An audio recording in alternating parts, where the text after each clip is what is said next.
छोटा सा टॉपिक, छोटा सा कल बुलाई था मैंने आपको, समझा हूं। देखो, मोनोपोली में, और वो आपके नोट्स में नहीं है, वो हमेशा ही मैं इसी में से ही पढ़ा था। तो इसके अंदर आपको दिखा देता हूँ। लो, एक सिंगल पेज है, तो या तो वो लिख करके एक पेज पे अपने इसमें नोट्स में चिपका लेना। ये रहा मोनोपोली।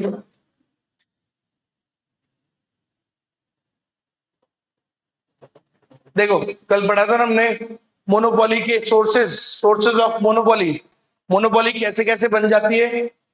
तो अगर भाई सर सिंपल है, अगर आपका कोई भी चीज रिसोर्सेज के ऊपर क्या है, कंट्रोल, तो उससे भी क्या आ जाती है, मोनोपोली। अगर मान लो कोई रिसोर्सेज है, रॉ मटेरियल है मेरे कंट्रोल में, अगर वो मेरी उस पर क्या बन जाएगी, मोनोपोली। कोई उसको बिना मेरे से पूछे यूज नहीं कर सकता है। तो इससे भी कई बार बन जाती है।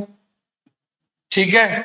उसके बाद डेवलपिंग और acquiring control over a unique product that is difficult और costly for other companies to copy. मैंने कोई ऐसा प्रोडक्ट बना दिया जो दूसरों के लिए क्या है, पॉसिबल ही नहीं है उसको कॉपी कर पाना।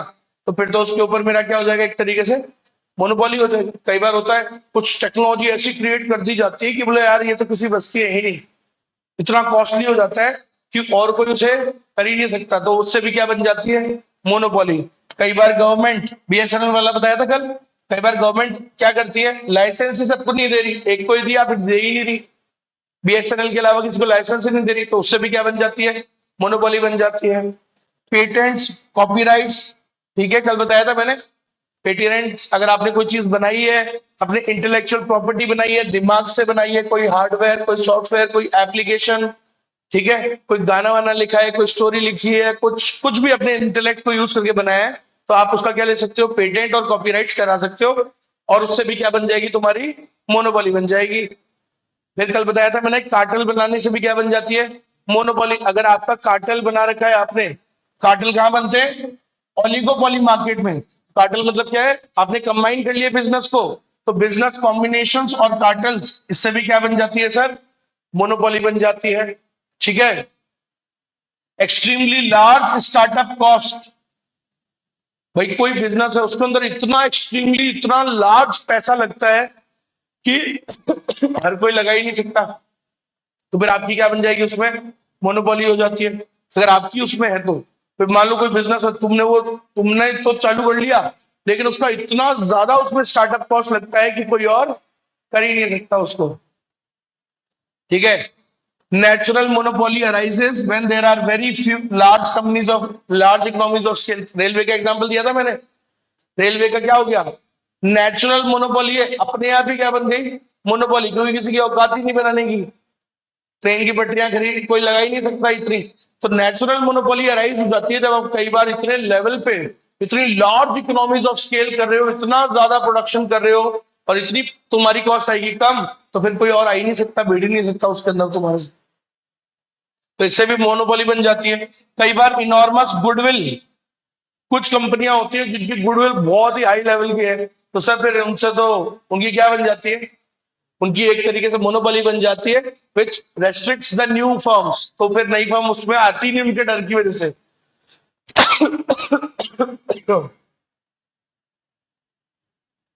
और लास्ट पॉइंट, स्ट्रिंजेंट, वही गवर्नमेंट के बहुत ज्यादा legal and regulatory requirements. Government इतना ज्यादा कई बार लाइसेंसिंग वगैरह कर देती है कि सर और कोई आना ही नहीं चाहता, इतने ज्यादा बैरियर्स हो जाते हैं कि कोई इसमें आ ही नहीं पा रहा, तो उससे बाकी की क्या बन जाती है, मोनोपोली जो पहले से है ऐसा। खत्म। कि कई बार क्या करती है जो बड़ी कंपनी है, कोई बड़ी कंपनी है, मान लो पार्ले जी है या कोई भी, वो क्या करेगी, गलत चीजों का इस्तेमाल करेगी, एंटी कॉम्पिटिटिव। देखो, कंपटीशन होना चाहिए या नहीं होना चाहिए, कंपटीशन तो अच्छी बात होती है, कंपटीशन होना चाहिए ना मार्केट में, लेकिन ये कंपटीशन ना हो, क्या करते हैं कि कोई compete ही ना करे भाई साहब, मार्केट से ही आउट हो जाए, तो गलत चीजों का इस्तेमाल करती है बड़ी कंपनी कई बार, अनफेयर ट्रेड प्रैक्टिसेस, तो जिससे कंपटीशन को हटाया जा सके और अपनी क्या बने रहे, मोनोपोली। तो कई बार ये एंटी कॉम्पिटिटिव प्रैक्टिसेस करते हैं, जिससे कंपटीशन क्रिएट नहीं होने देते। समझ गए, जैसे कई बार होता था, पहले के टाइम पे धीरू भाई अंबानी है, देखिए मुकेश अंबानी के पिताजी, अब आज तो अंबानी किसको सपोर्ट करते हैं, थोड़ा मोदी जी को, और मोदी जी को तो सपोर्ट करेंगे ही, सभी करते हैं ज्यादातर लोग। क्यों? उगते सूरज को हर कोई सलाम करता है, अभी सूरज उनका है तो भाई सलाम करेंगे ही करेंगे, ठीक है। तो आज मुकेश अंबानी उनको सपोर्ट करे, लेकिन उसके पिताजी किसको सपोर्ट करते थे? कांग्रेस को। कांग्रेस को फंड देते थे। इंदिरा गांधी से उन्होंने कितने फेवरेबल कानून बनवाए खुद के फायदे के लिए। इंदिरा गांधी ने गवर्नमेंट की कितनी बार ऐसा हुआ है कि उसके फेवरेबल लॉज बनाए, जो वो बोल रहा है, बोला यार वो ऐसा बना दो यार, वो थोड़ा वो आने की कोशिश कर रहा है हमारा राइवल, बोला उसको आने मत देना। तो ऐसी गलत चीजें यूज करी उन्होंने, anti competitive practices, so that उसमें कंपटीशन ही नहीं आ पाए, दूसरों को आने ही नहीं दे रहा, ताकि खुद की क्या बनी रहे, मोनोपोली बनी रहे। बहुत बार हुआ ऐसा। गवर्नमेंट की एक ऑर्गेनाइजेशन थी नोसिल करके, national organic chemical industries limited, तो गवर्नमेंट की ऑर्गेनाइजेशन थी, बंद करवा दी इंदिरा गांधी को बोल के, बोला तुम्हारी कर दो बंद, मैं मेरी चालू करूंगा, और फिर बाकियों को आने मत देना, तो मेरी क्या बन जाएगी उसमें। तो ऐसे गलत प्रकार की चीजें भी करते हैं सर, जिससे कि क्या बन जाती है, मोनोपोली बन जाती है। बड़ी कंपनी क्या करती है, प्रीडेटरी प्राइसिंग करती है, बिल्कुल प्राइस को लो कर देगी। अब बड़ी कंपनी बिल्कुल प्राइस को लो कर देगी, तो वो जो नई कंपनी है वो कैसे सस्टेन कर पाएगी?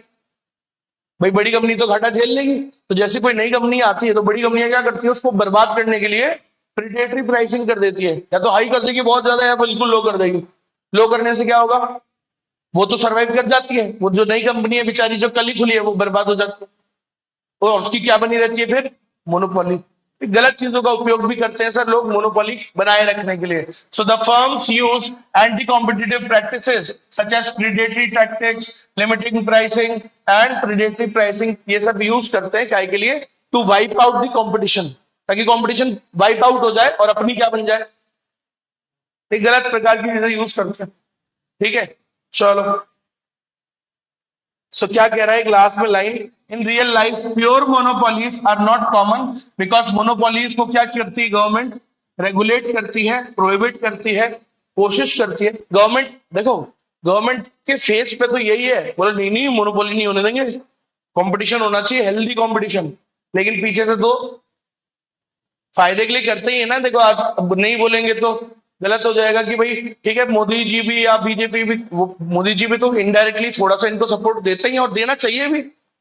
हमारे देश की अर्थव्यवस्था इन बड़े पिलर्स पर टिकी हुई है, सो जब इनको सपोर्ट की जरूरत है तो करना भी चाहिए, लेकिन आप गलत सपोर्ट नहीं करना चाहिए। लेकिन थोड़ा बहुत तो होता ही ना, पैसा आता है कि चुनाव कैसे लड़े जाते हैं, पैसों से, और पैसा कहां से आता है, in business, in business group से, बड़े बड़े। समझ में आया? तो इनको सपोर्ट तो करना ही पड़ेगा ना। अब आपको कितना आते हैं, हजार हजार 2-2 हजार करोड़ रुपए आते हैं इनसे चुनाव लड़ने के लिए, इन पार्टियों के पास। तो आप सोचोगे कौन है बड़ा आदमी, क्या लगता है आपको, मोदी जी? चलो मोदी जी ठीक है, वो अलग टाइप का आदमी है, लेकिन नॉर्मली क्या होता है, पावर बिजनेस बड़ा होता है या गवर्नमेंट? बिजनेस बड़ा होता है, पैसा। दुनिया में highest power is money, when if you have money तो यू कैन कंट्रोल एनीथिंग। आपको लग रहा होगा बोला यार वो तो 2,000 करोड़ दे रहे हैं, बोला यही तो है पावर गवर्नमेंट की, गवर्नमेंट की कुछ पावर नहीं है। 2,000 करोड़ देखिए, 2 लाख करोड़ का फायदा कराते हैं वो। अब बोलो कौन हुआ समझदार, बिजनेस ही हुआ ना। उनको पता है बोले टुच्चे से इनको क्या देना है, 2-5 करोड़ दे दो, उससे फायदा निकालेंगे बड़ा, निकाल लेते हो, ये होता है। So in real life the monopolies, pure monopoly exist नहीं कर रही है ऐसी, वो बोलते हैं क्योंकि बल्कि भाई गवर्नमेंट कंट्रोल करती है, रेगुलेट करती है उनको। तो सिर्फ किस किस में है मोनोपोली, नॉर्मली ट्रांसपोर्ट, कई जगह है, रेलवे, रेलवे से ट्रांसपोर्ट, तो और किसी की ट्रेन चलती नहीं, मोनोपोली है। वाटर में, इलेक्ट्रिसिटी जनरेशन में, पावर जनरेशन में। तो ये जनरली कैसे मार्केट्स होते हैं, इनमें थोड़ी बहुत कभी कभार क्या देखी जा सकती है, मोनोपोली। ठीक है जी।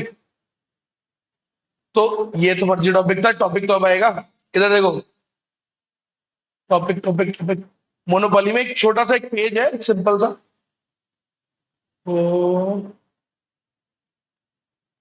तो पढ़ चुके हैं अपन, प्राइस डिस्क्रिमिनेशन पढ़ा था ना कल,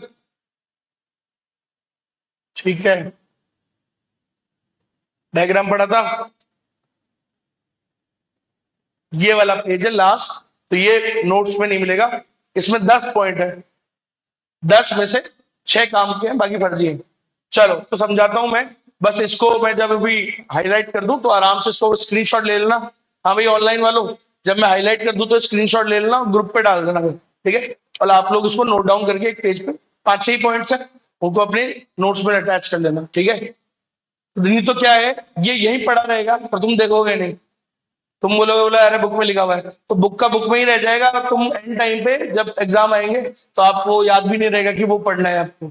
इसलिए या तो बुक से पेज फाड़ लेना, क्या करूं यार, जेएनजी के हिसाब से मेरे को ट्रिक्स देनी पड़ती है इनको।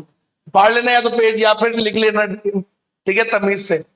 चलो, हाँ भाई, तो ध्यान देना सब लोग। First point, monopoly is often criticise. Monopoly की काफी बुराई होती है, क्यों सर? मोनोपोली में सबसे कम क्या होता है? एग्रीगेट इकोनॉमिक वेलफेयर सबसे कम है। सोचो, एग्रीगेट मतलब देश का। यार एक बात बताओ, इतना हाई प्राइस ले रहे हैं, मोनोपोली के अंदर होता ही है सर, कहां से होगा वेलफेयर? 10 रुपए की चीज के 50-50 रुपए ले रहे हैं, मार्जिनल कॉस्ट लगी 10 रुपए, प्राइस चार्ज कर रहे हैं कस्टमर से कितना? 50 रुपए। हाई, इतना हाई कोई लेता है क्या सर? तो ऐसे कैसे वेलफेयर होगा फिर देश का? हो ही नहीं सकता। So it reduces the aggregate economic welfare. आप सोचो कंज्यूमर का फायदा होगा कहाँ? होगा ही नहीं। 10 रुपए की चीज को 50 रुपए ले रहे हैं, समझ रहे हो मेरी बात? तो फिर फायदा तो होता ही नहीं। फायदा कब होता है? जब वही एमयू माइनस प्राइस, याद है आपको? पैसे दे रहे हैं 10, मजा आए कुछ 15 रुपए का, 5 रुपए का एक्स्ट्रा, या तो मजा छोड़ो उल्टा नुकसान में जाते हैं। सर वो ये ज्यादा मोनोपोलीज बनेगी तो ये सब होगा, एलोकेटिव एफिशिएंसी होगी नहीं। सिर्फ कहां होती है एलोकेटिव एफिशिएंसी? परफेक्ट में। तो यहाँ पे कोई भी loss of productive and allocative efficiency, तो याद रखिएगा, चाहो तो लिख लो, no productive no allocative efficiency कहां पे? मोनोपोली में होती है, किसी में भी नहीं होती, सिर्फ कहां होती है? परफेक्ट में बताई थी मैंने। प्रोडक्टिव एफिशिएंसी क्या होता है बताओ? अब और इससे ज्यादा नहीं बता सकता, तीसरी चौथी बार बता रहा हूँ मैं। फिर भी अगर आप भूल जाओ एग्जाम में तो भाई कोई कुछ नहीं कर सकता। प्रोडक्टिव एफिशिएंसी का फॉर्मूला क्या होता है? क्या होता है productive efficiency? MC equals to AC. सिर्फ कहां होता है ये? परफेक्ट कॉम्पिटिशन में। तो इसका मतलब ये यहाँ पे नहीं होता। तो यहाँ पे क्या होता है? MC is greater than no productive efficiency. High लग रही है तुम्हारी कॉस्ट, लग सकती थी मिनिमम तक, लेकिन तुम जाते ही नहीं मिनिमम तक, तुम प्रोड्यूस भी नहीं कर रहे जानबूझ के उतना, नहीं कर रहे तो तुम्हारी कॉस्ट आएगी हाई, और तुम कस्टमर से भी क्या ले रहे हो? हाई कॉस्ट ले रहे हो। तो अब देखो, no allocative efficiency. Allocative efficiency क्या होता है बताओ? Price equal to MC. तो सर ये सिर्फ कहां होता है? परफेक्ट कंपटीशन में। तो इसका मतलब यहाँ तो नहीं होता। तो यहाँ पे क्या होता है? कल भी बताया था, मार्केट पावर। यहाँ पे क्या चार्ज किया जाता है कस्टमर से? बहुत ज्यादा प्राइस। मान लो मेरी मार्जिनल कॉस्ट लग रही है 10 रुपए और कस्टमर से ले रहे हैं 40-50, लूट रहे हैं, लूट रहे हैं। तो याद रखिएगा, no productive efficiency, no allocative efficiency. तो सर ये सब कहां होती है? परफेक्ट में, बाकी कहीं नहीं होती। यहाँ तो बिल्कुल भी नहीं है। क्या कह रहा है ये? जानबूझ के मोनोपोली में क्या होता है? They produce substantially lower levels of output, और क्या चार्ज करते हैं? High prices. और जानबूझ के क्या बनाते हैं? Low level of output. जानबूझ के सप्लाई कम प्राइस ज्यादा। सप्लाई कम क्यों रखते हैं? ताकि सप्लाई कम डिमांड हाई, और प्राइस क्या कर पाएंगे? हाई चार्ज कर पाएंगे, लूटेंगे फिर कंज्यूमर्स को। करते हैं सर यहाँ तो। Monopolist earn economic profits in long run also. बताया था मैंने, यहाँ तो लॉन्ग रन में भी बढ़िया ही होते हैं profits, which are unjustifiable. Unjustifiable मतलब कि बोला सर ये तो गलत है ना सर, लॉन्ग रन में भी क्या हो रहा है यहाँ पे? तो क्या हो रहे हैं? Super normal profits. ठीक नहीं है ना सर, थोड़ा नॉर्मली हो जाए प्रॉफिट्स, हाई प्रॉफिट्स कमा रहे लॉन्ग रन में भी। नेक्स्ट सर, मोनोपोली में क्या होता है? ऑलरेडी पढ़ लिया, the prices exceed marginal cost. Monopoly में आपकी प्राइसेस जो कस्टमर से आप ले रहे हो वो कितना, क्या लेते हो? ज्यादा लेते हो। तुम्हारी मार्जिनल कॉस्ट आ रही है 10, उससे ले रहे हो 50, लूट रहे हो सर बिल्कुल ही। फिर कहां से होगा इकोनॉमिक वेलफेयर? होएगा ही नहीं ना, इतना लूटोगे तो क्या कह रहा है? It reduces the consumer surplus. यहाँ पे बिल्कुल कंज्यूमर सरप्लस नहीं होता। फायदा होगा का? कंज्यूमर सरप्लस कब होता था बताओ? 10 रुपए की चीज 15 में, 10 रुपए प्राइस दिया और मजा आ रहा है उसको 15 का, तो फायदा होता है कितने का? 5 रुपए का। यहाँ ऐसा हो ही नहीं रहा। 10 रुपए की चीज के चार्ज क्या कर रहे हो तुम? 50, उसको फायदा होगा उसको? हो ही नहीं रहा। Next, monopoly restricts consumer sovereignty. Sir consumer के पास क्या फ्रीडम होती है क्या? बहुत सारी चॉइस होती है क्या? है ही नहीं। मोनोपोली में कितनी होती है भाई? कोई क्लोज सब्स्टिट्यूट होते ही नहीं मोनोपोली के, तो एक ही है, जो प्रोडक्ट ही एक ही है, खरीदना खरीदो, नहीं खरीदना मत खरीदो। कोई ऑप्शन कंज्यूमर के पास होते ही नहीं, हाई प्राइस चार्ज करते हैं, सप्लाई भी उतनी है, वाइड रेंज है ही नहीं टू चूज फ्रॉम। तो बस it restricts consumer sovereignty, simple. Screenshot ले लो बेटा ऑनलाइन।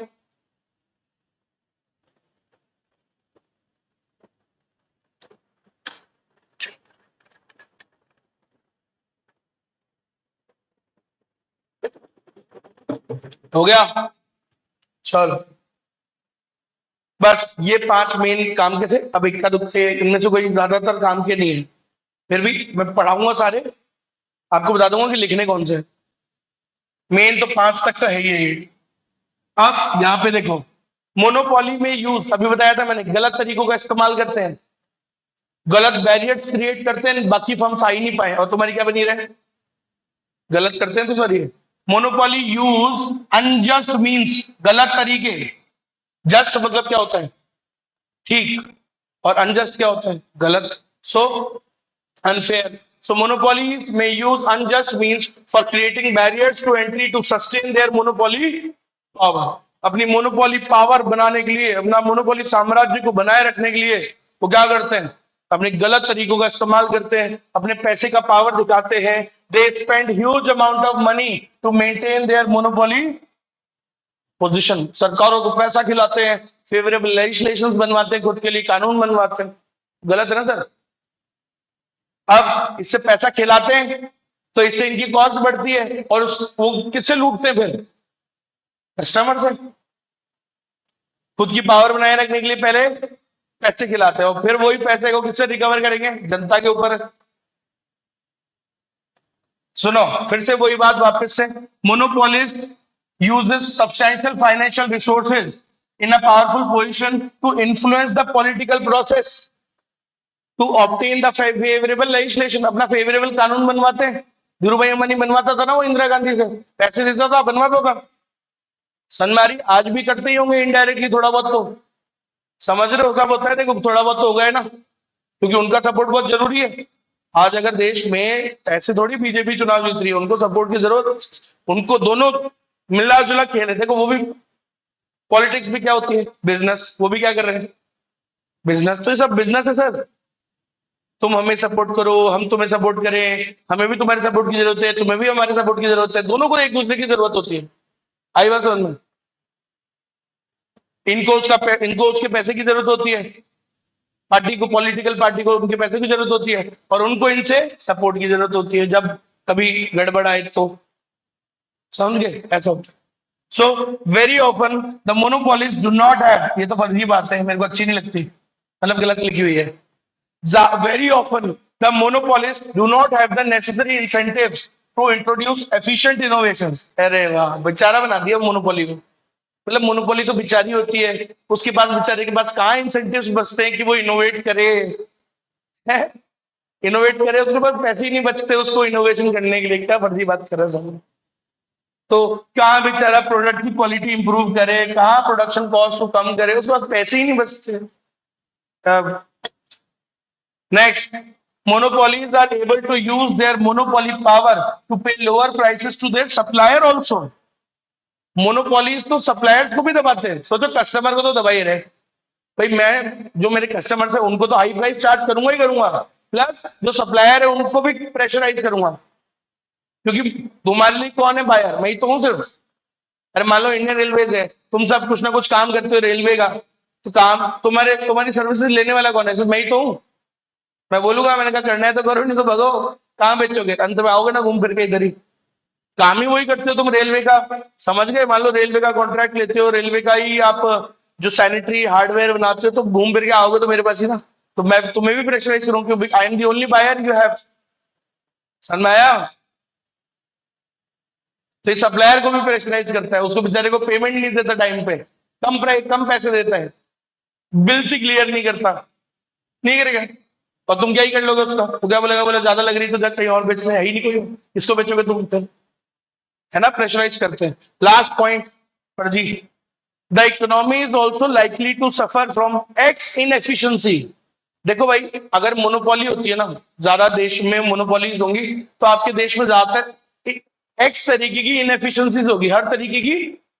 एक्स मतलब क्या है? अरे हर तरीके की क्या होंगी तुम्हारे यहाँ? इनएफिशिएंसीज। एफिशिएंसी थोड़ी होगी, एफिशिएंसी किससे आती है? कंपटीशन से। कंपटीशन होगा तो अच्छे प्रोडक्ट्स बनेंगे, गुड क्वालिटी बनेगी, रीजनेबल प्राइस होगी, इनोवेशन होगा। लेकिन अगर मोनोपोली होगी तो घंटा ही कुछ नहीं होगा। बोल तो रहा है, उसके पास बेचारे के पास पैसे कहां बचते इनोवेशन करने के लिए? लो, तुम्हें कहां मिलेगी चॉइस? एफिशिएंसी कब आती है? जब लोग आपस में compete करते हैं, तो यहाँ कोई कंपटीशन ही नहीं है। ऐसे ही रहेगा ये तो, हाई प्राइस चार्ज करेंगे तो देश बर्बाद ही होगा इससे। मोनोपोली जस्ट लाइक कि जो ईस्ट इंडिया कंपनी है उसने फिर से तुम्हारे यहाँ क्या कर लिया? कब्जा कर लिया। समझ गए? वो तुम्हें एक तरीके से रूल करेंगे फिर वो। यही तो है, पहले अंग्रेजों के रूल में थे, आज इन कंपनीज के रूल में हो तुम। और थोड़ा बहुत जो बचा है मोबाइल के कंट्रोल में हो तुम। और तो यही है ईस्ट इंडिया कंपनी, लिख लो अपने मोबाइल पे। ईस्ट इंडिया कंपनी तुम्हें कंट्रोल करके बैठता है ये, देख लो। चलो तो याद रखना भाई, यहाँ पे हर तरीके की क्या होती है? इनएफिशिएंसीज होती है, जो नॉर्मली कहा नहीं होती, where the competition is limited और एब्सेंट। तो याद रखो, जो कहा नहीं होती, जहां कंपटीशन तो खूब होता है, जहां कंपटीशन खूब होता है वहां हर तरीके की क्या होगी? एफिशिएंसी। और जहां कंपटीशन लिमिटेड है या एब्सेंट है ही नहीं, मोनोपोली है तुम्हारी, तो वहां पे हर तरीके की क्या होगी? एक्स इनएफिशिएंसी होगी हर तरीके की, मैनेजमेंट इनएफिशिएंसी होगी हर तरीके की, लॉस ऑफ मैनेजमेंट इनएफिशिएंसी। काम भी ढंग से नहीं करेंगे, कोई फोन करे जा रहा है उठाएंगे ही नहीं। कहां उठाते हैं? वो बिजली विभाग वाले उठाते हैं क्या? करते रहो करते रहो करते रहो, साला फोन स्विच ऑफ करके बैठ जाते हैं। देख लो आप, मोनोपोली है ना, क्योंकि उनकी मोनोपोली है। अगर वो प्राइवेट फर्म होती और उनके जैसे तीन चार कंपनियां और होती, तो वो compete करते और कस्टमर का फोन उठाते हैं। उन्हें डर होता कि कस्टमर को फोन नहीं उठाया तो वो स्विच कर लेगा कोई और सर्विसेज पे। आज इनके सालों को डर नहीं होता। तो ना मैनेजमेंट इनएफिशिएंसी है इनकी पूरे हर तरीके की, फोन नहीं उठाएंगे, काम नहीं करेंगे, 10-10 दिन में करेंगे। चल रहा है, समझ रहे हो? एक रोड बनाते हैं, फिर बोलते हैं, बोले और यार वो तो लाइन तो डालने ही भूल गए बिजली की। फिर खोदते हैं उसको, फिर रोड बनाते हैं, फिर बोलते अरे यार पानी की लाइन तो भूल ही गए। फिर खोदते हैं उसी रोड को, फिर बनाते हैं उसको, बोले यार टेलीफोन की तो रह गई। फिर टेलीफोन की लाइन डालते हैं, फिर बोलते अरे गैस की रह गई। सालों एक साथ मिलकर कोऑर्डिनेट क्यों नहीं कर सकते हो तुम लोग? सही है कि नहीं है? लेकिन नहीं करते ना सर। सरकारी विभाग, इनएफिशिएंसी, मोनोपोली, ऐसे ही होता है मोनोपोली में। सिंपल है भाई, देश आगे कैसे बढ़ेगा? नहीं बढ़ पाएगा, हर तरीके की इनएफिशिएंसी होगी। अगर कंपटीशन होता तो एफिशिएंसी होगी। आया समझ में सबको? पक्का? तो ये इस तरीके के पॉइंट्स आप देख लेना, पढ़ाई थी मैंने। चलो भैया कदम। सो क्या कह रहा है लास्ट एक line, since monopolies are exploitative. Sir monopolies क्या होती है? एक्सप्लॉइटेटिव नेचर है उसका, एक्सप्लॉइट कर रही है, इस्तेमाल कर रही है, मिसयूज करती है। ठीक है, खोखला कर देती है देश को। कौन? मोनोपोलीज। एक्सप्लॉइटेटिव उसका नेचर है सर। सो इसको गवर्नमेंट को क्या करना चाहिए? प्रिवेंट करना चाहिए कि मोनोपोलीज फॉर्म ना हो। क्या बना रहे? कंपटीशन बना रहे। इसके लिए गवर्नमेंट ने एक एक्ट भी लाई थी, कंपटीशन एक्ट 2002। अब अगर वो कोर्स चेंज नहीं होता तो मैं जरूर पढ़ाता हूं आपको वो एक्ट, कंपटीशन एक्ट 2002। पहले जो डिफरेंट कोर्स था उसमें वो एक्ट आती थी, तो मैं पढ़ाता था उसको, वो कोर्स से हटा दिया तुमने। चलो समझ में आ गया? ये हो गया आपका मोनोपोली। अब आते हैं अपन लास्ट टॉपिक पे हमारे, फिर ये चैप्टर की समाप्ति से पहले याद आ गई एक चीज मेरे को, तो लिख लीजिएगा नोट्स में। अभी जो बता रहा हूँ एक क्वेश्चन अभी नया नया ऐड हुआ है। ये टेबल है ना आईसीआई में दे रखी है, आईसीआई मॉड्यूल में। जब भी कभी फास्ट रिवीजन करना हो इन तीन मार्केट्स का, इन तीन का फास्ट रिवीजन करना हो तो इससे जरूर कर लेना। सर मैं फास्ट रिवीजन पूरा नहीं होगा भाई, ऑब्वियसली 100% नहीं चीजें दे रखी है इसमें, 90% दे रखी है। 100% के लिए तो पूरा ही पढ़ना पड़ता है ना ढंग से। ठीक है, तो इसमें काफी बातें कवर्ड है शॉर्ट में, जल्दी जल्दी जल्दी शॉर्ट में रिवाइज हो सकती। ठीक है, ओलिगोपोली आता है भाई। ओलिगोपोली में कुछ नहीं, 2-3 लाइनें अंडरलाइन करानी है, वो अपने नोट्स में लिख लेना बस। ठीक है, तो क्या लाइनें लिखोगे? ओलिगोपोली क्या होता है? It is a market where there are few large firms. पता है सबको? अरे तो इसको क्या बोलते हैं? Competition among the few. ये वर्ड नया वर्ड है बस इसलिए।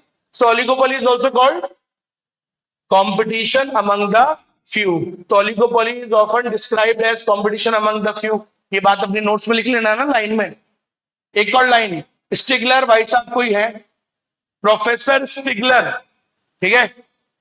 स्टिगलर क्या बोला, इसने कुछ बोला ओलिगोपोली को, इसकी ओलिगोपोली क्या होती है, तो क्या बोला सुनना। इसने बोला ओलिगोपोली इज दैट सिचुएशन जहां पे एक फर्म अपने मार्केट की पॉलिसी, मतलब अपना प्राइस और अपना आउटपुट किसके हिसाब से डिसाइड करते हैं, राइवल्स के हिसाब से। तो बताया तो था तुमको कि यहाँ पे सब कुछ किस पे डिपेंड करता है, राइवल्स पे।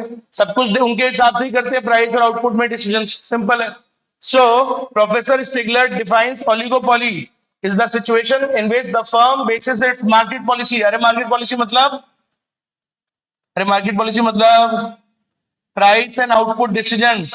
तो सर जो ये स्टिगलर ने क्या बोला कि जो ओलिगोपोली होती है इस मार्केट, ये ऐसी सिचुएशन होती है जहां पे वो जो फ्यू फर्म्स हैं वो अपना सब कुछ प्राइस आउटपुट अपना मार्केट पॉलिसी किसके हिसाब से डिसाइड करती हैं, क्लोज राइवल्स को देख करके, उनके रिएक्शन से, simple. So on the expected behaviour of the few close rivals. तो लाइन पहचाननी है भाई, या तो ये लाइन आ जाएगी, तुमसे पूछेगा ये बात किसने बोली थी, किसने बोली थी, स्टिगलर ने। बोलेगा ना who said that oligopoly is a situation in which a firm decides its market policy according to few close rivals। किसने बोली थी ये बात, प्रोफेसर स्टिगलर। या फिर तुमसे ये पूछेंगे according to Stigler what is oligopoly, 4 line दे देंगे तो टिक करो, पहचान लो कौन सी बात बोली थी उसने। तो कौन से वर्ड्स पे थोड़ा फोकस करेंगे, अरे कुछ वो कीवर्ड बना लो ना, इसका मेन कीवर्ड उसी को याद करना बस। तो एक तो ये हो गया, it is the situation where the firm bases its market policy according to expected behavior of। तो ये जहां वर्ड्स आ जाए समझ जाना किसने बोला भैया, स्टिगलर ने बोले। समझ में आ गया। और ओलिगोपोली में कितनी फर्म्स होती हैं, 2 से 10 नॉर्मली। अब वो 1 2 12 भी हो जाए तो ऐसे कोई टेंशन की बात नहीं, ठीक है। चलो ये याद से नोट्स में लिख लेना, नहीं तो ये यहीं रह जाएगा और नंबर आएंगे नहीं। समझ में आया, हो गया क्या। अब देखो, अब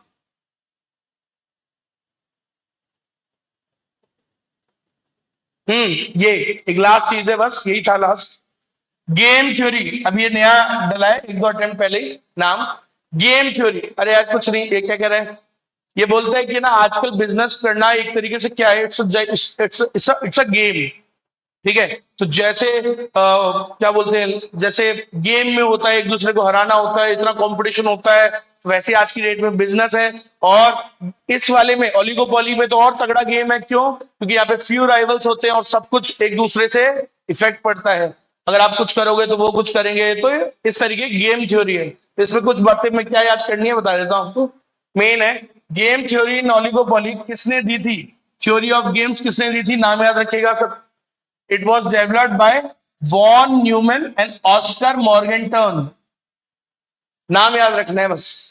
Game theory of oligopoly was given by whom? Von Neumann and Von और ऑस्कर याद कर लेना, ठीक है। पूरा सरनेम पे कोई टेंशन नहीं, या न्यूमैन और मॉर्गनटन याद कर लेना, ठीक है। तो ऐसे याद रखिएगा, कब, 1944 में। अब समझा देता हूं ये क्या कह रहा है, पूरा इसको भी समझा देता हूं। इन्होंने ये कहा the subject of the game theory is rational behaviour in situations of conflicts. Conflict की सिचुएशन में हमेशा कैसा बिहेवियर रखना चाहिए, रेशनल बिहेवियर। गेम थ्योरी क्या कहती है, कन्फ्लिक्ट की सिचुएशन होती है, कन्फ्लिक्ट की सिचुएशन जैसे मिलिट्री कॉम्बैट, लड़ाई हो गई सर, तो पॉलिटिकल राइवलरी, अभी अभी जो ईरान और इजराइल की लड़ाई हुई, अमेरिका उसमें कूद पड़ा, भारत ने क्या किया, रेशनल बिहेवियर। समझ में आया, किसी भी तरफ जाना नुकसानदायक हो सकता था, किसी भी एक चीज को चुनना, जबकि इजराइल हमारा दोस्त है, इनडायरेक्टली मतलब हम किसको ज्यादा सपोर्ट करते, अपने मन में कौन सा दोस्त है अपना खास, इजराइल। लेकिन हमने फिर भी हमने क्या दिखाया, रेशनल बिहेवियर। ईरान ने थैंक यू बोला है इंडिया को कि यार आपने मतलब बुरे टाइम पे भी हमारा साथ दिया और ये और वो, और चीजों को ठीक करने की कोशिश करी। ये होता है समझदारी। तो ये समझदारी वाला बिहेवियर दिखाना कन्फ्लिक्ट वाली सिचुएशन में, कॉम्बैट के अंदर, मिलिट्री कॉम्बैट में, पॉलिटिकल राइवलरी में, समझ लो, struggle of firms for sales and profits. Oligopoly market में जहां हर फर्म सेल्स प्रॉफिट के लिए लड़ रही है, फ्यू फर्म्स हैं, तगड़ा कंपटीशन है, उसमें क्या दिखाना? Rational behaviour. इसी को क्या बोलते हैं? Game theory. किसने दी थी? Neumann and Morgenstern. समझ में आएगा? मॉर्गनस्टर्न जो भी है, समझ में आ गया? तो इतना सही क्वेश्चन पूछते हैं। वैसे तो नाम नाम पूछेंगे। गेम थ्योरी ऑफ ओलिगोपोली किसने दी थी? न्यूमैन और मॉर्गनस्टर्न ने। कब दी थी? 1944 में। It was all about rational behaviour in the situation of conflicts. और कन्फ्लिक्ट्स तो सर बिजनेस में भी होते हैं, लड़ाई मिलिट्री में भी होती है, पॉलिटिक्स में भी होते हैं। तो उसमें क्या रखना? रेशनल बिहेवियर रखना, सोच समझदारी से, सबको देख करके चलना, शांति से, इसको बोलते हैं। चलो, oligopolistic firms also select the strategies in the face of uncertainties as to how their rivals will respond। यहाँ पे हमेशा जब भी स्ट्रेटेजीज चूज करते हैं तो हमेशा क्या सोचते हैं कि कैसे राइवल्स रिस्पॉन्ड करेंगे, क्योंकि अनसर्टन बिहेवियर होता है उनका, कुछ भी कर सकते हैं। अनसर्टनिटी बहुत होती है ओलिगोपोली में। कहा था ना मैंने, डिमांड कर्व बना सकते हैं क्या? बना ही नहीं सकते, तुम्हें पता ही नहीं क्या रिएक्शन होगा उनका। तो यही तो है कि कैसे ओलिगोपोली फर्म, ओलिगोपोलिस्टिक कैसे अपनी स्ट्रेटेजी बनाएगा इस अनसर्टनिटी में, जहां कुछ भी फिक्स नहीं है कि वो कैसे रिएक्ट करेंगे, कैसे नहीं करेंगे। तो कैसे वो इस अनसर्टनिटी में स्ट्रेटेजाइज करेगा, इसी को गेम थ्योरी बोलते हैं भाई। समझ में आ गया सबको? ये लिखना मत भूलना, नोट्स में नहीं है। क्लियर है सबको? इसलिए तो यहां से पढ़ा है। चलो, अब ये हो गया खत्म। अब क्या बचा है सर? मोनोपोल अभी भी बचा है, मार्केट अभी खत्म थोड़ी हुआ है। अब आ जाओ आप फर्स्ट, जो इसका फर्स्ट यूनिट होता है, मतलब वो मेरे नोट्स में लिखा हुआ है, टेंशन मत लो, नोट से ही पढ़ ले।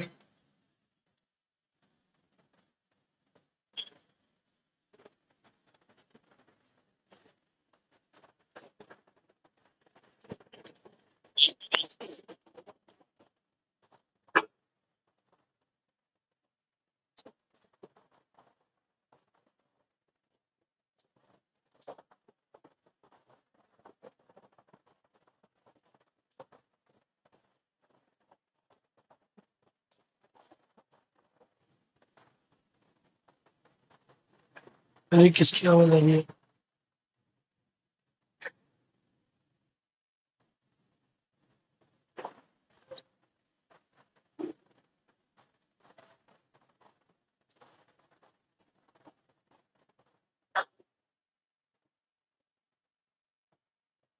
रुको,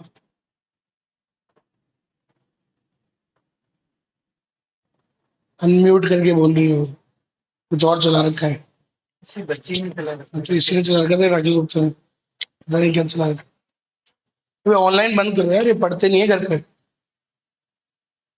इससे रिजल्ट, कितने बच्चे पढ़ रहे हैं इसमें से, कितना रिजल्ट आएगा इनका? ऑनलाइन उन्हीं को दो, मैंने कहा था आपको, जो दूर रहते हैं सबकी बंद करो, ये रिजल्ट नहीं आएगा बिल्कुल भी। वो कुछ और चला के चल रहा है। अब ये तो अभी की बात है, तो मजाक, मतलब अभी चलो, अभी एक सिचुएशन हो सकती है, लेकिन घर पे नहीं होती पढ़ाई। उन्हीं को दो जो सिर्फ दूर रह रहे हैं, बाकी को यही बुलाओ, रिजल्ट खराब हो जाता है।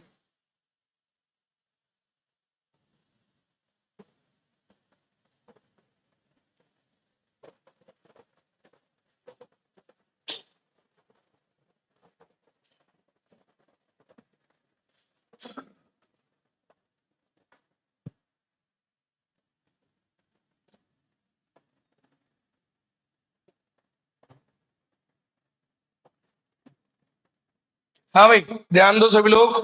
Types of market last topic है ना जो नोट्स में, वही निकालो लास्ट पेज। तो लास्ट से ये वाला टाइप्स ऑफ मार्केट जो है यही है। हेलो हेलो हेलो, ये लो भाई। तो यहां तक हो गया था ना उस दिन, बाइलेटरल मोनोपोली तक हो गया था। टाइप्स ऑफ ये डुओपोली, मोनोप्सोनी, अरे हो गया था। तो ये देखो, यहां से इधर से मार्केट, वो देखो ये फिनिश करे फटाफट, चालू कर दो रिकॉर्डिंग। हो गया क्या? 34 हो गया, हो गया, चालू हो जाओ। हाँ भाई, देखो भाई मार्केट क्या होता है, फटाफट देखो। ये थ्योरी बची हुई है बस एंड के लिए। मार्केट क्या होता है? इट इज अ प्लेस जहां पे क्या करते हैं, बायर और सेलर क्या करते हैं, एक दूसरे से मिलते हैं। They come in contact with each other, exchange the goods and services in return of something of value, ऐसा पहले क्या चलता था, गुड्स के बदले गुड्स, तो कुछ भी, तो बायर सेलर एक दूसरे से मिलते हैं, गुड्स एक्सचेंज करते हैं, सब कुछ ना कुछ बदलेंगे, ठीक है। चलो, मार्केट दो प्रकार के कहते हैं, एक होता है फैक्टर मार्केट, एक होता है प्रोडक्ट मार्केट। फैक्टर मार्केट क्या होता है, फैक्टर्स ऑफ प्रोडक्शन जहां से खरीदते हैं। अब फैक्टर्स ऑफ प्रोडक्शन कौन खरीदता है, एंटरप्रेन्योर, तो it is the market for the producers, तो प्रोड्यूसर फैक्टर ऑफ प्रोडक्शन कहां खरीदने जाएगा, फैक्टर मार्केट में जाएगा, सिंपल है। So what is factor market, factor market are those from where the firm, where the producer buys the factors of production, simple। अच्छा, तुम सामान खरीदने कहां जाते हो, तुम कहां जाते हो, प्रोडक्ट मार्केट में, तुम फैक्टर मार्केट में थोड़ी जाओगे, तुम कहां जाओगे, प्रोडक्ट मार्केट में, ठीक है, रेडीमेड प्रोडक्ट चाहिए ना, सिंपल है। तो प्रोडक्ट मार्केट क्या होता है, it is the market for the consumers, it is the market for the house hold. आम जनता कहां जाती है सामान खरीदने, वो मार्केट को कौन सा मार्केट बोलते हैं, प्रोडक्ट। समझ में आया, तुम अभी दुकान पे गए, चिप्स का पैकेट खरीद के लाए, that is a product market. So product market क्या होता है, product market is the market in which the households buy goods and services from the firms. तो तुम जहां से सामान खरीद के लाते हो, कंज्यूमर हाउस होल्ड, उस मार्केट को प्रोडक्ट मार्केट कहते हैं। खत्म, आगे बढ़ जाओ। अब मार्केट तो बहुत तरीके के होते हैं सर, मार्केट को क्लासिफाई किया जा सकता है अलग अलग तरीकों से। पहला तरीका, क्वांटिटी के हिसाब से बांटोगे, अगर मार्केट को quantity, volume of business, quantity के हिसाब से अगर बांटे तो दो प्रकार का होता है मार्केट, होलसेल और रिटेल। होलसेल मार्केट कौन सा होता है, जब बल्क में खरीदा बेचा जाता है, हजारों हजारों क्वांटिटी खरीदते हैं। बी टू बी, जब बिजनेस टू बिजनेस ट्रेडिंग होती है। सर मैं, वो जो होलसेल वाला बंदा है किसको बेचेगा, फर्म्स को ही तो बेचता है। और रिटेल मार्केट क्या होता है, जहां से अपन लोग सामान खरीद के लाते हैं, नॉर्मल जो मार्केट है, डिपार्टमेंटल स्टोर्स है, that's a retail market, retail है वो। समझ में आया, तो वहां पे स्मॉल क्वांटिटीज में खरीदा बेचा जाता है। आप कितने टूथपेस्ट खरीद के लाते हो, 2 पैकेट, 5 पैकेट, 10 पैकेट, 20 पैकेट, इससे ज्यादा क्या खरीद लोगे। वहां क्वांटिटी होती है 2,500, 3,000, 5,000, 10,000। समझ में आया, तुम कितने साबुन खरीद के लाते हो, 5, 10, 15, 20, कितने खरीदोगे, कितने खरीद लो, 50। वहां होते हैं 50,000।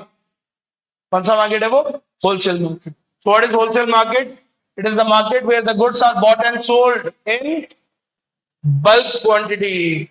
रिटेल मार्केट क्या होता है, it is a market where the goods are bought and sold in small quantities, B to C. तो यहाँ पे किसको, फर्म्स किसको बेचती है, कस्टमर को, रिटेल मार्केट। और वहां एक फर्म दूसरी फर्म को तो दे रही है, और मेरा काम है होलसेल का, मैं बेचूंगा फर्म्स को, 10,000 ये ले गए साबुन, 20,000 वो ले गए, तो ऐसे करके इनको बेचूंगा।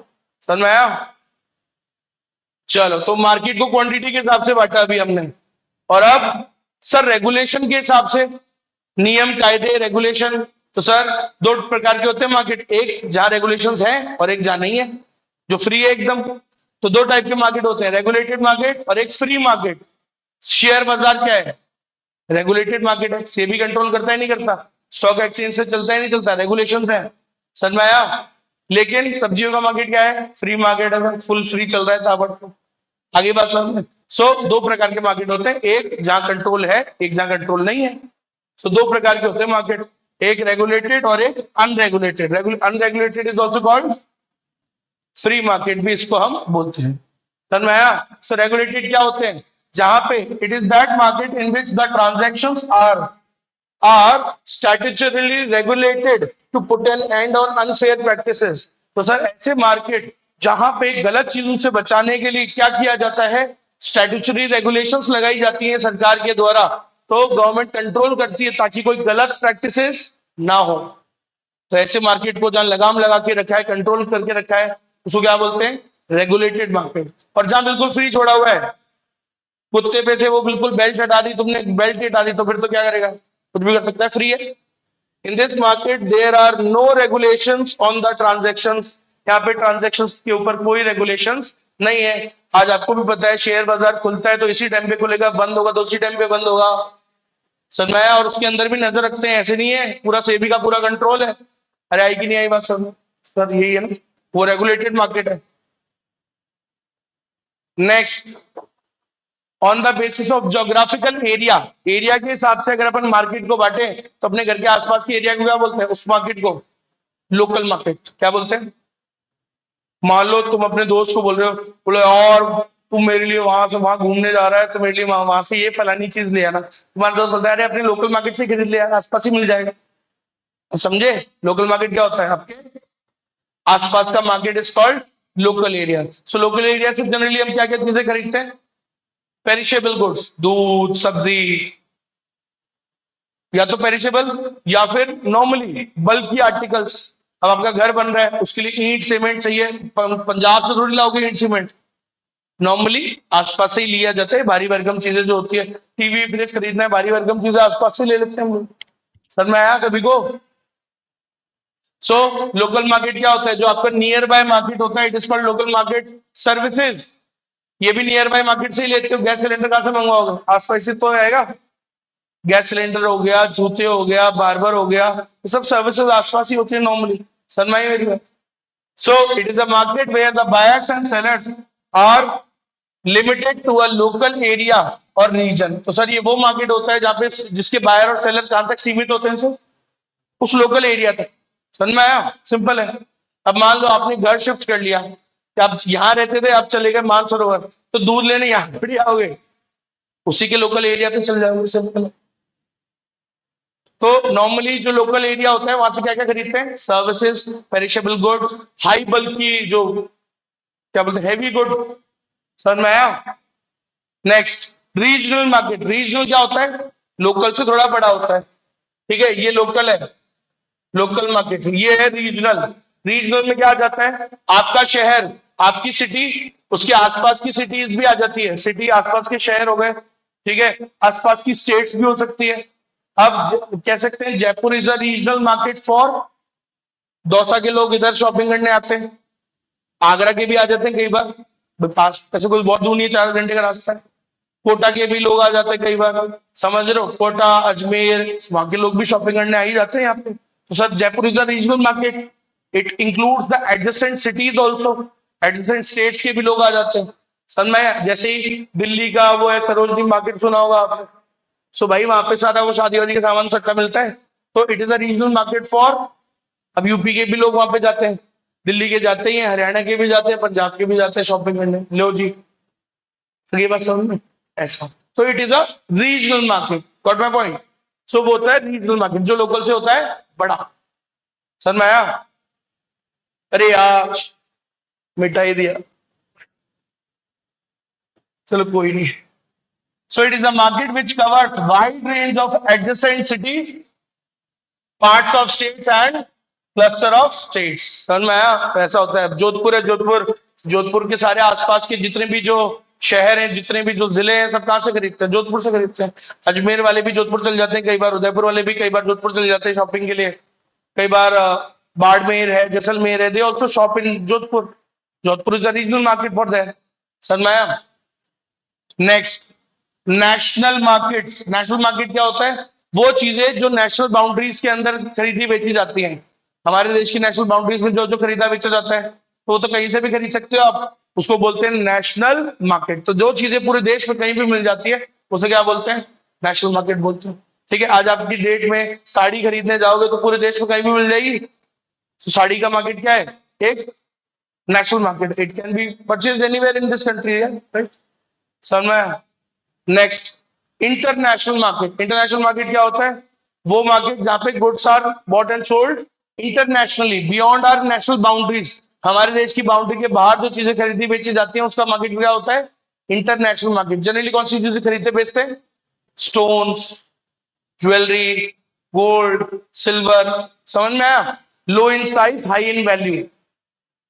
जिसका साइज हो स्मॉल और वैल्यू हो, जनरली ऐसी चीजें खरीदी बेची जाती है। तो कितने टाइप के मार्केट हो गए? 4। जो आपके घर के आसपास का होता है उसको क्या बोलते हो? अरे बोलो। Local market. जो उससे बड़ा होता है, एडजेसेंट सिटीज और स्टेट्स को कवर करता है, उसे क्या बोलते हैं? Regional market. जो उससे भी बड़ा होता है, पूरे देश नेशनल बाउंड्रीज में खरीदा बेचा जाता है, उसे क्या बोलते हैं? National market. और इसके बाहर जो गुड्स बेचते हैं वो क्या होता है? International market. समझ में आया? अब पढ़ो, एक लास्ट लाइन क्या लिखी हुई है, पढ़ना है, इधर नोट लिखा है। ये जो मैंने अभी आपको पूरा पढ़ाया, ये सारी बातें आज के जमाने में क्या हो चुकी हैं? आज के जमाने में दे आर मोर और less outdated sir. Virat Kohli का पानी, सब्जी, दूध, कितने ही लोग, सबका सामान कहां से आ रहा है? इटली से आ रहा है, बाहर से आ रहा है। तो पेरिशेबल गुड्स भी लोकल मार्केट से नहीं खरीद रहे, पानी से एलर्जी हो जाएगी उनको। समझ में आया? ऐसा लग रहा है उनको। तो वीगन बन रहे, वो सुना है आपने? Soya milk, almond milk, it is coming from outside the country. आज की डेट में वो जो अभी हमने क्लासिफिकेशन पढ़ा, वो एक तरीके से थोड़ा सा आउटडेटेड हो गया, क्योंकि हम भारी भरकम चीजें भी बाहर से मंगा रहे हैं। समझ में आ रही है मेरी बात? मेरा एसी भी नोएडा से आया भाई साहब, आया, मेरे को सही डील मिल गई, मैंने मंगा लिया वहां से। समझ में आई मेरी बात? तो फिर होता ही है ना आजकल। क्लियर है? सो आजकल तो दूर दूर से भी आ रही है चीजें, तो आज की डेट में एरिया वाला क्लासिफिकेशन थोड़ा सा क्या हो गया, आउटडेटेड हो गया। चलो, on the basis of nature of transactions, transactions का नेचर, अब या तो एंड टू एंड पेमेंट करते हो, आप मान लो दुकान पे गए, सामान खरीदा, पैसे एंड टू एंड दे दिए, तो वो कौन सा मार्केट होता है? Spot market. क्या बोलते हैं उसको? स्पॉट मार्केट या कैश मार्केट, जहां पे आपने पैसे दिए और सामान लिया, payment has been done immediately and the delivery has been taken immediately, simple. तो यहाँ पे एंड टू एंड काम हो गया, कैश मार्केट या स्पॉट मार्केट। लेकिन ऐसा कौन सा मार्केट होता है जहां फ्यूचर के लिए आप बुक करके रख सकते हो? मान लो मुझे अब तुम्हारा पेपर खत्म कब होगा? तुम्हारा एग्जाम 15 सितंबर से। अब मान लो मेरे को घूमने जाना है, तो घूमने जाना है, मान लो मेरे को जाना है थाईलैंड, अब घूमने जाऊंगा तो पहले बुक तो करूंगा ना मैं। हंसता क्यों है? देश ऐसे क्या कर रहे हैं? देशों को बदनाम कर रखा है आजकल, है कि नहीं? मतलब एक गलत बात है, ऐसे देश बदनाम हो जाते हैं। इट्स अ गुड कंट्री, अच्छा देश है भाई। अमेरिका के लोग भी जाते हैं वहां पे। अब मेरे को एक बात बताओ, पहले मैं ये सोचता था, जैसे अमेरिका के जो लोग जा रहे हैं थाईलैंड घूमने, तो कुछ तो होगा ना उस देश में, कुछ तो है, ऐसी बात नहीं है। मेडिटेशन है, वाटर स्पोर्ट्स है, देख मेरी आंखों में देख, और वो हंस रहे तू। वाटर स्पोर्ट्स है, मेडिटेशन है, बुद्धिज्म है, there are white scenic beauties, बहुत बढ़िया वो माहौल है उधर, सीनरीज अच्छी है, बहुत बढ़िया बढ़िया। यार इट्स गुड कंट्री, ऐसा फालतू बदनाम करते हो। हाँ यार, तुम तो मेरे को रशिया नहीं जाने दो ऐसे, तो फिर इट्स अ गुड कंट्री भाई। मेरी तो फेवरेट है। मैं हंसते हो, बताओ। तो अब मान लो मैंने बुक करके रख लिया, अब जाऊंगा 3 महीने बाद, तो बुक तो करूंगा ना मैं। काम काहे के लिए करते? घूमने के लिए, तो बुक तो करूंगा। तो मैंने आज बुक करके रख ली, डिलीवरी कब मिलेगी? जब जाऊंगा तब लूंगा, वो डॉलर्स की, ठीक है? तो डिलीवरी तो तब मिलेगी ना भाई। आज बुक कर लिया मैंने, तो समझ में आई? तो ये कौन सा मार्केट होता है? Forward market. क्या बोलते हैं इसको? So when you book for a future date, समझ में आया? तो उसको क्या बोलते हैं? Forward market. उसमें चलता है यार, स्कूल में भी पढ़ाया होगा, फॉरेन एक्सचेंज मार्केट के अंदर। फॉरेन एक्सचेंज मार्केट दो प्रकार का होता है, या तो हैंड टू हैंड लेके आ जाओ, या फॉरवर्ड है, फ्यूचर के लिए बुक करके रख लो। समझ में आया? अब कभी कभार समय नहीं होता है, अचानक से जाना पड़ रहा है, कोई अचानक से वो प्लान बन गया, मान लो 2 दिन बाद जाना है, तो 2 दिन बाद जाना है, तो भाई फिर तो कौन से मार्केट से खरीद के लाओगे डॉलर्स? स्पॉट मार्केट से। समझ में आया? तो बहुत सारे स्पॉट मार्केट्स बने हुए, you can go to banks, पैसे दो, डॉलर लो। अब अगर भविष्य में जाना है, तो आज बुक करके रख लो। समझ में आया? तो वहां पे ट्रांजैक्शन कब कंप्लीट होगा? फ्यूचर डेट को। और यहाँ पे transaction on the spot finish हो जाता है। तो वो मार्केट कौन सा होता है जहां पे एंड टू एंड ट्रांजैक्शन खत्म हो जाता है, पेमेंट डन, डिलीवरी टेकन, खत्म? कौन सा मार्केट? Spot market. और वो कौन सा मार्केट होता है जहां पे transaction will be completed on a future date? Forward market. समझ में आई मेरी बात? Next, short run long run बचा है क्या? बस तो यही बचा है, फिर कल पढ़ेंगे, ठीक है? लास्ट ये बचा है, इट टेक्स टाइम, छोटा मोटा नहीं है। सो खत्म हो गया मार्केट आपका। तो क्या कल क्या दिन है? कोई नहीं, क्वेश्चंस क्वेश्चंस गाते होंगे, इनके मुंह देखो, रिवाइज नहीं करते। ये तो पूछता हूँ कल क्या पढ़ा है, वो तो बता नहीं पाते। आप बोल रहे हो क्वेश्चन कराऊं, क्वेश्चन कराऊंगा ना तो मैं ही कराऊंगा, वो कराऊंगा का मतलब मेरा ही एफर्ट डलेगा, मुझे तो याद है ही ना। आप पहले उसको रिवाइज करो, आप क्वेश्चंस रिवाइज तो करो एटलीस्ट, क्योंकि मैं तो बोल रहा हूँ ना आपको, कल का तो याद नहीं होता। वो मैं करते जाऊंगा और फिर वापस बात तो वही हुई ना, एफर्ट आपका तो आया ही नहीं, आपके सॉल्व नहीं हुए ना क्वेश्चन। आप बात को समझो, कॉन्फिडेंस किसका बढ़ाना है, मेरा या तुम्हारा? मेरा बढ़ा हुआ है, टेंशन मत लो, तुम्हारा बढ़ाना है। कैसे कॉन्फिडेंस आता है कोई चैप्टर में? When you do the questions. तो क्वेश्चंस पहले वो मेरा वीडियो देख लेना, तो डिफिकल्ट क्वेश्चंस वो मैंने करा दिए उसमें, तो वो कर लेना साथ साथ। फिर जो बचे वो अपने आप करो, ताकि कॉन्फिडेंस बढ़े। कॉन्फिडेंस ही तो बढ़ाना है, मेरे को थोड़ी याद करना है, मुझे सब याद है। समझ में आई मेरी बात? ये होता है तरीका कि आप पहले रिवाइज करो, क्वेश्चंस करना स्टार्ट करो, do it for a week, daily 40-40 question करो, खत्म हो जाए।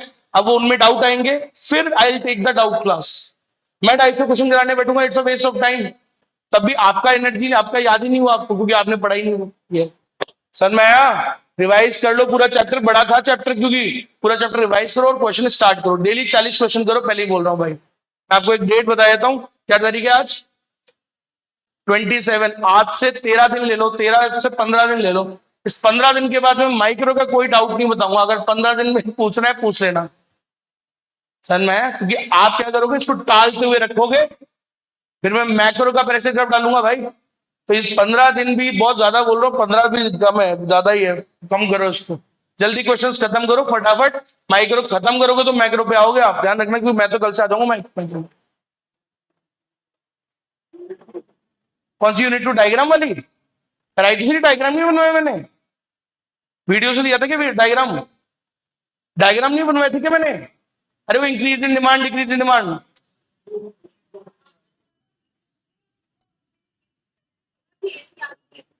मतलब एक क्लास तो ली थी उसमें मैंने। अच्छा अच्छा, तो वीडियो भेजना क्या? अरे भेज दूंगा तुम। ठीक है ठीक है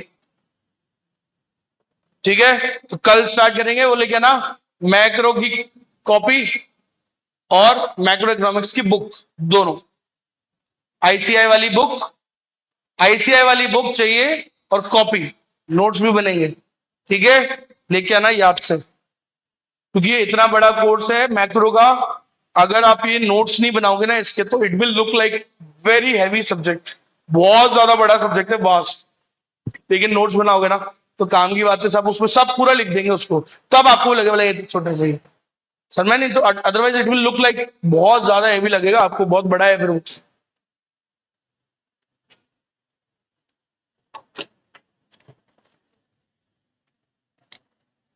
तो मार्केट हो गया, रिवाइज करो इसको, फिनिश करो क्वेश्चंस। पहले वीडियो भेज देता हूँ, भेजिए थे कि मैंने वीडियो, तो कॉस्ट प्रोडक्शन भेज दे, अभी मार्केट के डाल दूंगा। तो आराम से डेली एक वीडियो देखो, उसके साथ साथ पहले वो क्वेश्चंस कर लो, फिर जो बचे वो कर लेंगे। हाँ वो ले लूंगा, एक दिन ले लूंगा, और बोलो।